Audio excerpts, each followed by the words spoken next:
Ներքին գործերի նախարարության միգրացիա եւ քաղաքացիության ծառայության պետ Նելի Դավթյանն աշխատանքային այցով Չեխիայի Հանրապետության Օստրավա քաղաքում էր։ Այցի առանցքում Հայաստանի համար նախատեսված նոր կենսաչափական փաստաթղթերի արտադրության եւ հաստատման գործընթացն էր։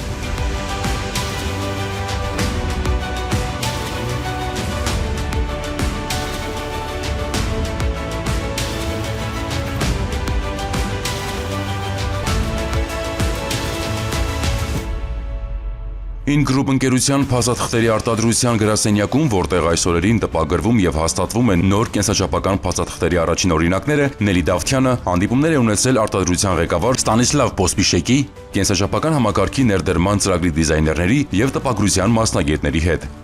Նոր փաստաթղթերի հաստատման գործընթացը մտնում է վճռորոշ փուլ։ Աշխատանքները վերաբերում են այն խմբերին, որոնց համար մինչև այսօր միասնական եւ գործնականում կիրառվող փաստաթղթային լուծումներ չեն եղել։ Ինչ փոփոխություններ է սա բերում համակարգում եւ ինչ հնարավորություններ են բացվում քաղաքացիների ու օտարերկրացիների համար, ներկայացնում է Ներքին գործերի նախարարության միգրացիա եւ քաղաքացիության ծառայության պետ Նելի Դավթյանը։ Մենք միշտ էլ այս փաստաթղթի վերաբերյալ իրավակարգավորում ունեցել ենք, սակայն շրջանառության մեջ երբեք չենք ունեցել։ Մինչդեռ միանգամայն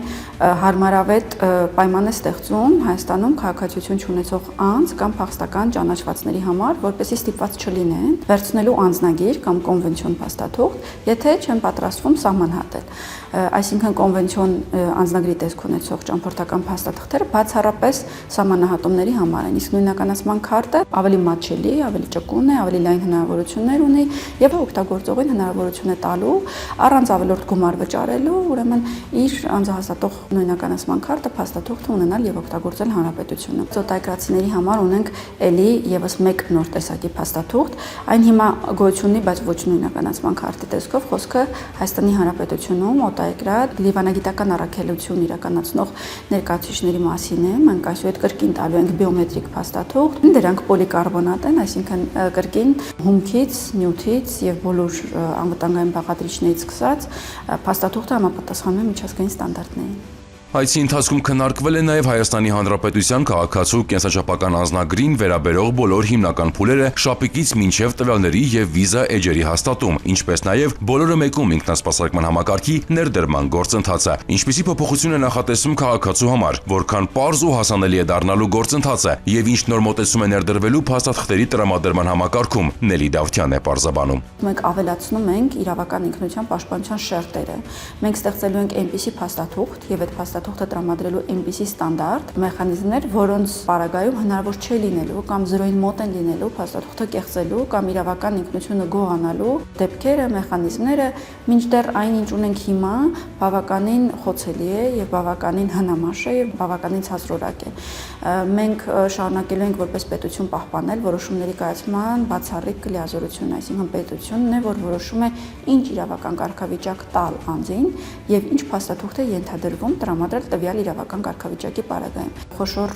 առևտրի կենտրոններում Երևանում բացելու են գրասենյակներ, երկուսը մինչև իր դիմումը պետական մարմինը չհաստատի, դա իհարկե մենք րոպեների ընթացքում են կազմակերպելու, բայց մեխանիզմը կուլիսներում այդպես է աշխատում։ Հանրային գործընկեր, այսինքն ոլորտի լիազոր մարմինը մինչև կանաչ լույս ցույց չի տալիս մասնավորին, մասնավոր գործընկերը իր գրասենյակում իրավասու չէ որևէ անհատից կլինի օտարերկրացի թե Հայաստանի Հանրապետության քաղաքացի որևէ կենսաչափական տվյալ վերցնելու եւ որևէ փաստաթուղթ տրամադրելու։